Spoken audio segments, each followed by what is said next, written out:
దేశ రాష్ట్ర రాజకీయ చరిత్రలో నిలిచిపోయే రోజు ఏప్రిల్ 11. కోట్ల మంది తమ నేతను ఎన్నుకునే రోజు.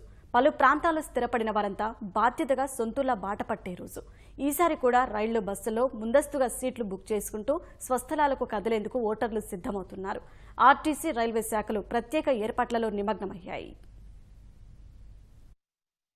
రెండు తెలుగు రాష్ట్రాల్లోనూ ఒకే రోజు పోలింగ్ కావడంతో ఎన్నికల ప్రయాణం ప్రహసనంగా మారే పరిస్థితి కనిపిస్తోంది. పోలింగ్ గురువారం కాగా శుక్రవారం ఒక్కరోజు సెలవు పెడితే 4 రోజులు సొంతూళ్లలో గడిపొచ్చనే భావనతో హైదరాబాద్, చెన్నై, బెంగళూరులో స్థిరపడిన ఉద్యోగులు తమ స్వస్థలాలకు బయలుదేరేందుకు ముందే సీట్లు బుక్ చేసుకుంటున్నారు. టికెట్లు దొరికినా ధరలు పెంచే అవకాశం ఉండడంతో ముందుగానే జాగ్రత్త పడుతున్నారు.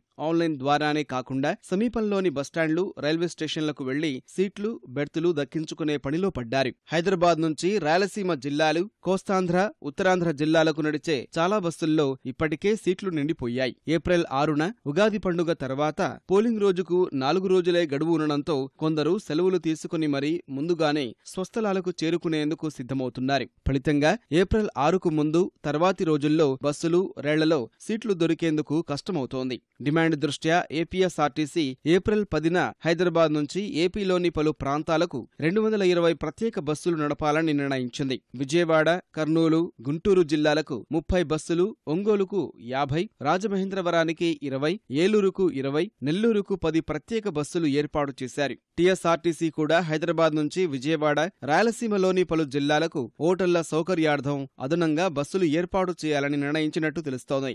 బెంగళూరు నుంచి రాష్ట్రంలోని పలు ప్రాంతాలకు రోజు 304 బస్సు సర్వీసులు నడుస్తుండగా ఎన్నికల సందర్భంగా అదనపు సర్వీసులు నడపాలని అధికారులు నిర్ణయించారు. హైదరాబాద్, చెన్నై, బెంగళూరు నుంచి రాష్ట్రానికి వచ్చే రైళ్లలోనూ ఏప్రిల్ 10న సీట్లు దొరికే అవకాశాలు దాదాపు లేనట్లే. ఇప్పటికే కొన్ని రైళ్లలో వెయిటింగ్ లిస్టు 100 దాటిపోయింది. వేసవి రద్దీ దృష్ట్యా దక్షిణ మధ్య రైల్వే పలు ప్రాంతాలకు ప్రత్యేక రైళ్లు ఏర్పాటు చేసినప్పటికీ అవి సరిపోయే పరిస్థితి లేదు. ఫలితంగా ఎన్నికల సందర్భంగా జనరల్ బోగీలతో నడిచే జన్ సాధారణ రైళ్లను ప్రకటించాలన్న అభిప్రాయాలు వ్యక్తమవుతున్నాయి. రైళ్లు, బస్సుల్లో సీట్లు నిండిపోవడంతో కొందరు ప్రైవేటు ట్రావెల్స్ ను ఆశ్రయిస్తున్నారు.